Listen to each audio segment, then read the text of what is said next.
கடகராசி அன்பர்களே, கடகராசி சார் ரொம்ப கஷ்டங்களை தாண்டியாச்சு சார், ரொம்ப கஷ்டங்கள்லாம் தாண்டியாச்சு சார், எங்களை மாதிரி லைஃப்பில் கஷ்டப்பட்டவங்களே கிடையாது சார் அப்படின்னு அடித்து சொல்லக்கூடிய ஒரு ராசி இந்த கடகராசி.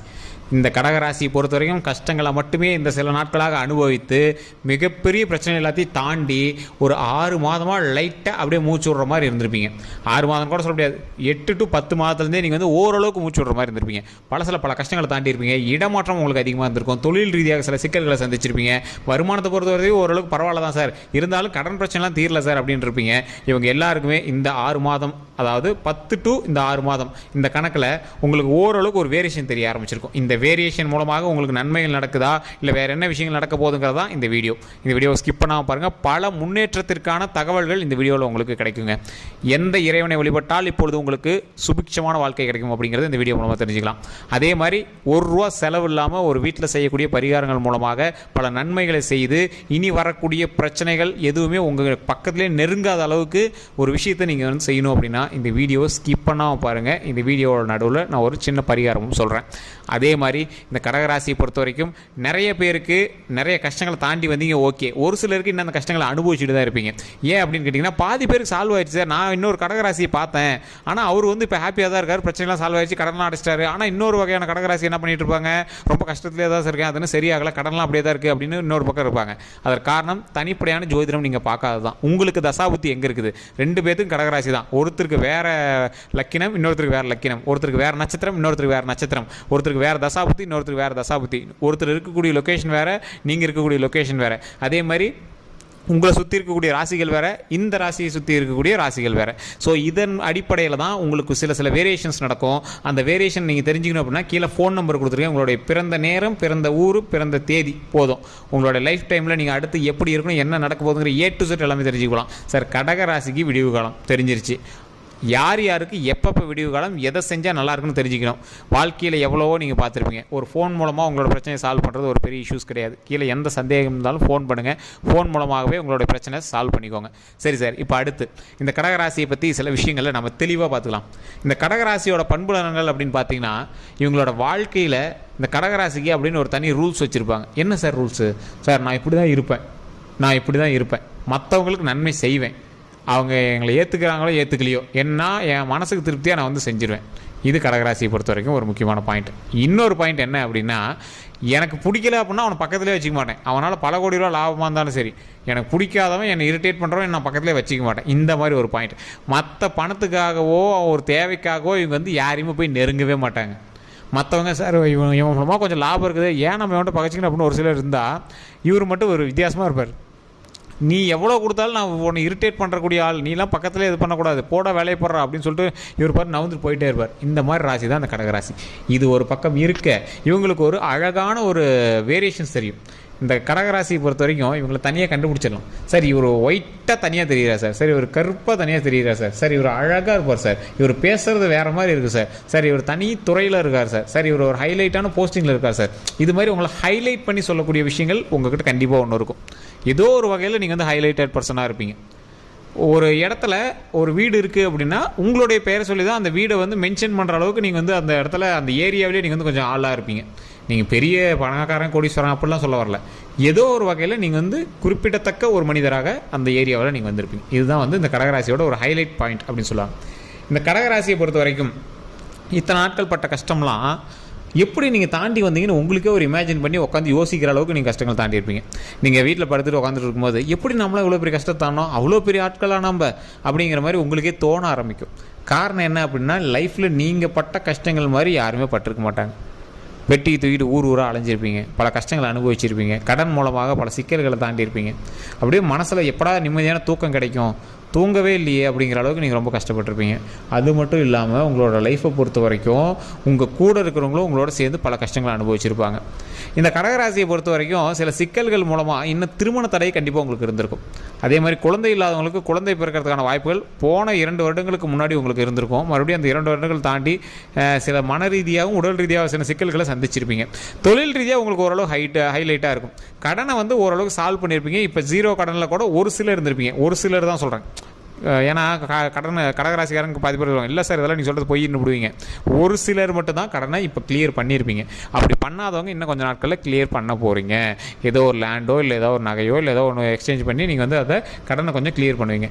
மன ரீதியாக கிளியராக சந்தோஷமாக இருக்கணும் அப்படிங்கிறதுக்காகவே அந்த கடனை வந்து நீங்கள் கிளியர் பண்ணுறதுக்கு இப்போ வந்து தயாராகிருப்பீங்க. இது ஒரு பக்கம். இன்னொரு பக்கம், சார் கடனை கிளியர் பண்ணுறதுக்கு காசு இல்லை, மன ரீதியாக டென்ஷன், தேவையில்லாத குடும்பத்தில் தகராறுகள், வாய் வார்த்தை கொஞ்சம் அதிகமாக போகுது. இந்த மாதிரி பிரச்சனைகள் தான் இருக்குது. இந்த பிரச்சனைகள் எல்லாமே சால்வ் ஆக போகுது. எந்த பிரச்சனையும் இனிமேல் வராது. பிரச்சனைகள் சரியாக போகுது. அதே மாதிரி இந்த கடகராசியை பொறுத்த வரைக்கும் கடவுள் வழிபாடு கண்டிப்பாக தேவை, குலதெய்வத்தினுடைய வழிபாடு கண்டிப்பாக தேவை. இதற்கு முன்னாடி இதே கடகராசி குலதெய்வத்திட்ட போய் வேண்டி சில கஷ்டங்களை சொல்லி அழுதுருப்பீங்க. அதன் பிறகு இப்போது உங்களுக்கு ஒரு விடிவு காலம் லைட்டாக தெரிய ஆரம்பிச்சிருக்கும். அந்த விடிவு காலத்தின் மூலமாக பல நன்மைகளும் ஒரு வெளிச்சமும் பட ஆரம்பிச்சிருக்கும். அந்த வெளிச்சம் எதை நோக்கி படுது? அந்த வெளிச்சம் உங்களினுடைய அடுத்த ஸ்டெப்பு, உங்களுடைய வாழ்க்கையில் அடுத்த ஸ்டெப்பு நோக்கி படுது. இப்போ நீங்கள் என்ன பண்ணோம்? அந்த இருட்டை நினச்சி நீங்கள் உட்காந்துட்டே இருக்கிறீங்கல்ல, இருட்டாக இருக்குதுன்னு கண்ணை மூடி தெரியாமல் நீங்கள் உட்காந்துட்டீங்க. இருட்டாக தான் இருக்க போகுது அப்படின்னு கண்ணை மூடி உட்காந்துருக்கீங்க. கண்ணை திறங்க, வெளிச்சம் அடிச்சிட்டு இருக்குது, வெளிச்சம் அடிக்குது. நீங்கள் இன்னும் இருட்டுன்னு நினச்சி கண்ணை மூடிட்டே உட்காந்துட்ருக்கீங்க.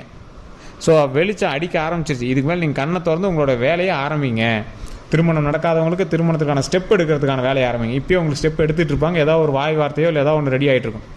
அதே மாதிரி குழந்தை இல்லாதவங்களுக்கு குழந்தை கிடைக்கிறதுக்கான வாய்ப்புகள் இருக்குது. கடன் பிரச்சனையில் இருக்கிறவங்களுக்கு கடன் பிரச்சனை தீர்வதற்கான ஒரு முக்கியமான வேலை இருக்குது. வேலை இல்லாதவங்களுக்கு வேலை கிடைக்கிறதுக்கு அதிகமான வாய்ப்புகள் இருக்குது. அதே மாதிரி நிறைய குடும்ப பிரச்சனைகள் இருக்கிறவங்களுக்கு குடும்ப பிரச்சனை எல்லாமே சால்வ் ஆகிறதுக்கான வாய்ப்புகள் இருக்குது. சொத்து பிரச்சனைகள் இருக்கிறவங்களுக்கு கிளியர் ஆகிறதுக்கான வாய்ப்புகள் இருக்குது. தாய் தந்தையர்கிட்டதோ இல்லை உங்களோட தாத்தா பாட்டி எடுத்தோ சொத்துக்கள்லாம் வருது அப்படிங்கிறது ஒரு உறுதிமொழியாவது உங்களுக்கு கிடைச்சிருக்கும். ஆமாப்பா இந்த பங்கு உனக்கு இந்த பங்கு உனக்குன்னு ஒரு உறுதிமொழியாக கண்டிப்பாக கிடைச்சிருக்கும். அந்த மாதிரி ஒரு பொசிஷனில் தான் இப்போ நீங்கள் இருப்பீங்க. சார் ஓரளவுக்கு சித்திரை பிறந்ததுலேருந்து கொஞ்சம் நன்மை பிறந்துருச்சு சார் அப்படின்னு சொல்கிறவங்க ஒரு பக்கம், கிரக பயிற்சி பிறந்ததுலேருந்து கொஞ்சம் நன்மை பிறந்துருச்சு சார் அப்படி ஒரு பக்கம், சார் 2025 பிறந்துச்சு ஓரளவு கொஞ்சம் கிளியராக இருக்குது சார் அது ஒரு பக்கம், சார் குலதெய்வ கோயிலுக்கு பக்கமாக போயிட்டு இருந்தேன் அதிலேருந்து ஓரளவு பரவாயில்ல இது ஒரு பக்கம். இந்த மாதிரி தான் உங்களோட லைஃபு ஓப்பன் ஆகிட்டே வந்துட்டு இருக்கு. எதனால் ஓப்பன் ஆச்சுன்னே தெரில சார், எப்படியோ சிக்கல்லேருந்து ஓரளவு கொஞ்சம் ரிலீஃபாக இருக்குது சார் அப்படின்னு சொல்கிற அளவுக்கு வந்துட்டு இருப்பீங்க. சார் உங்களுக்கான ஒரு ஸ்டேஜுக்கு நீங்கள் வர ஆரம்பிச்சிருவீங்க. பண ரீதியாக ஓரளவுக்கு நீங்கள் ஒன்றும் அன்ஸ்டேபிளாலாம் இல்லை. பார்க்குறவங்களுக்கு கூட அப்படி தெரியலாம், நீங்கள் சொல்லிட்டு இருக்கலாம். ஆனால் நீங்கள் ஒரு பேக்கப் வச்சிட்டு இருக்கீங்க, அதை அடித்து சொல்லலாம். இது உண்மை அப்படின்னா மறக்காம கமெண்ட்ஸில் பதிவிடுங்க. இன்றைக்கி நினச்சா கூட ஒரு விஷயத்தை சரி பண்ணி ஒரு லேண்டோ இல்லை ஏதோ ஒன்று வந்து அட்ஜஸ்ட் பண்ணி விட்டு உங்களால் கடன் எல்லாத்தையும் அடைக்க முடியும். ஆனால் கடன் இருந்தால் எடுத்துகிட்டு போகுது சரி பண்ணிக்கலாம் அப்படிங்கிற ஒரு மெதப்பில் தான் நீங்கள் வந்திருக்கீங்க. அதுதான் உண்மை. மற்றபடி உங்களுக்கு ஒரு பெரிய இஷ்யூஸ்லாம் எதுவுமே கிடையாது. கடனை ஈஸியாக அடைச்சிடலாம்.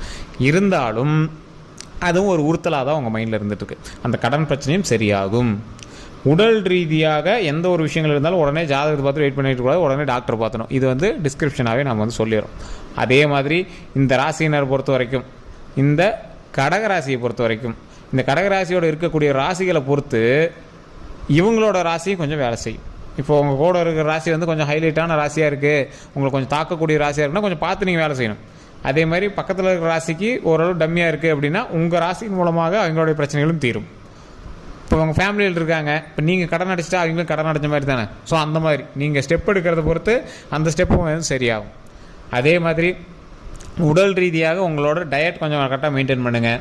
பிரச்சனைகள் இல்லாமல் வாழ்க்கையை வாழ்கிறதுக்கான வழியை பாருங்கள். தேவையில்லாத வம்பு வழக்கல், வாகனம் ஓட்டுறேன் புதுசாக கற்றுக்கிறேன் எங்கேயாவது ஓட்டுறேன் அது இதுலாம் கொஞ்சம் ட்ரை பண்ணாதீங்க, கொஞ்சம் அமைதியாக இருங்க. அதே மாதிரி சின்ன சின்ன ஃபங்க்ஷன்ஸ்லாம் நடக்கிறதுக்கான வாய்ப்புகள் இருக்குது. காது குத்துறது, வீடு கட்டுறது, ஏதாவது ஒரு புதுசாக ஒரு லேண்டு வாங்குறது, கார் வாங்குறது, இந்த மாதிரி ஏதோ ஒன்று புதுசாக ரெடி பண்ணுறதுக்கான வாய்ப்புகள் அதிகமாகவே இருக்குது. பிரச்சனை சால்வ் ஆகிறதுக்கான வாய்ப்புகள், சந்தோஷத்துக்கான வாய்ப்புகள், ஸோ இதெல்லாம் வந்து உங்களோட லைஃப்பில் அதிகமாக இருக்கும். குடும்பத்தோட சப்போர்ட் அதிகமாக கிடைக்குமா அப்படிங்கிறது ஓரளவுக்கு 50-50 இருக்கும். குடும்பத்தோட சப்போர்ட் இல்லாமல் உங்களோட லைஃப்பில் நீங்கள் வந்து அந்த பிரச்சனையை சரி பண்ண போகிறீங்க. கல்யாணம் ஆகியிருந்தது அப்படின்னா உங்களுடைய திருமணம் ஆன வீட்டிலேருந்து உங்களுக்கு கொஞ்சம் அதிகமான பாசிட்டிவ் வைப்ஸ் கிடைக்கிறதுக்கான வாய்ப்புகள் இருக்குது. உங்களுக்கு நம்பிக்கை கொடுப்பதற்கு, உங்களுக்கு ஏதாவது ஒன்று வேணுங்கிறத செஞ்சு கொடுக்கறதுக்கு, உங்களோட சப்போர்ட்டுக்கு வந்து எங்கள் பக்கம் கொஞ்சம் ஆட்கள் அதிகமாக இருக்குது. அதே மாதிரி உங்களோட தாய் தந்தையர்கிட்ட வந்து ஓரளவுக்கு உங்களுக்கு ஒரு நம்பிக்கை, பண உதவி பண்ண முடியலை சார் அப்படிங்கிறவங்க நம்பிக்கையை கொடுத்து உங்களுக்கு வந்து ஹைலைட் தூக்கிறதுக்கான வாய்ப்புகள் அதிகமாக இருக்குது. ஸோ இந்த மாதிரி குடும்ப ரீதியாகவும் உங்களுக்கு ஓரளவுக்கு கிளியரன்ஸ் கிடைக்குது. ஸோ இதுதான் வந்து அடுத்து நடக்கிறதுக்கான ஒரு முக்கியமான விருப்பமாக இருக்குது. இந்த கடகராசியை பொறுத்த வரைக்கும் வணங்க வேண்டிய முக்கியமான தெய்வம் உங்களுடைய குலதெய்வம். கஷ்டத்தில் இருக்கும்போது 1000 கடவுளை கூப்பிட்டுருப்பீங்க. அந்த கடவுளை கும்பிட்றதுக்கு முன்னாடி உங்களோட குலதெய்வத்தையும் நீங்கள் கும்பிட்டுருப்பீங்க. இப்போ நீங்கள் ஓரளவுக்கு கொஞ்சம் கொஞ்சமாக கிளியர் ஆகிட்டே வருது அந்த கஷ்டங்கள் எல்லாமே. அப்போவும் நீங்கள் ஃபஸ்ட்டு வணங்க வேண்டிய தெய்வம் உங்களோட குலதெய்வம் தான். அதற்கு பிறகு உங்களோட இஷ்ட தெய்வங்கள் அத்தனையும் நீங்கள் வந்து வணங்கலாம். இதன் மூலமாக பல நன்மைகள் இனி உங்களுக்கு கிடைக்கிறதுக்கான வாய்ப்புகள் இருக்குது. அந்த நன்மைகள் மூலமாக நமக்கு பல நல்ல விஷயங்கள் நமக்கு நடக்கிறதுக்கான வாய்ப்புகள் இருக்குது. ஸோ அதனால் கவலைப்படாமல் இனி செய்யக்கூடிய ஒவ்வொரு விஷயமும் இறைவனை வழிபடும் ஒரு விஷயமாக இருக்க வேண்டும். அதே மாதிரி நன்மை நடக்கும்போது அப்படின்னா ரொம்ப ஆடக்கூடாது. ரொம்ப பொறுமையாக ஸ்டெப் எடுத்து வைக்கணும். எந்த ஒரு விஷயம் வந்தாலும் ஆடம்பரம் கூடாது. அத்தியாவசியத்துக்கு மட்டும் செலவு செய்யணும். ஏன்னா ஏற்கனவே உங்களுக்கு ஆட்டம் கட்டி விட்டுருச்சு. அதுக்கப்புறம் தான் இப்போ தான் திருந்தி வந்திருக்கீங்க. ஸோ இதுக்கு மேலே பார்த்து தான் எது பண்ணாலும் பண்ணணும். அதே மாதிரி உங்களுடைய குலதெய்வத்தின் பெயரை சொல்லி, இப்போ உங்களோட குலதெய்வம் முருகர் அப்படின்னா ஓம் முருகரே போற்றி, ஓம் முருகரே போற்றி, ஓம் முருகரே போற்றி அப்படின்னு மறக்காம 3 டைம் கமெண்ட் செக்ஷனில் பதிவிடுங்க. உங்களுடைய பிறந்த நேரம், பிறந்த ஊர், பிறந்த தேதி இருந்தது அப்படின்னா கீழே ஃபோன் நம்பர் இருக்குது. ஜஸ்ட் ஃபோன் பண்ணி நீங்கள் சொல்லி ஃபோன் மூலமாகவே A to Z அடுத்து உங்களுக்கு என்ன நடக்குமோ அது எல்லாமே தெரிஞ்சுக்கலாம். நீங்கள் ஃபேஸ்புக்கில் பார்த்துருக்கீங்கன்னா ஸ்க்ரீன்லேயே நம்பர் தெரியும். யூடியூப்பில் பார்த்தீங்கன்னா டிஸ்கிரிப்ஷனில் நம்பர் இருக்கும். இதோட நம்ம சேனல் சப்ஸ்கிரைப் பண்ணாமல் இருக்கீங்க, சப்ஸ்கிரைப் பண்ணிக்கோங்க. அதில் பெல் பட்டன் மறக்காம ப்ரெஸ் பண்ணிக்கோங்க. ஃபேஸ்புக்கில் பார்க்குறீங்கன்னா ஃபாலோ பண்ணிக்கோங்க. எல்லோருக்கும் நன்றி நண்பர்களே.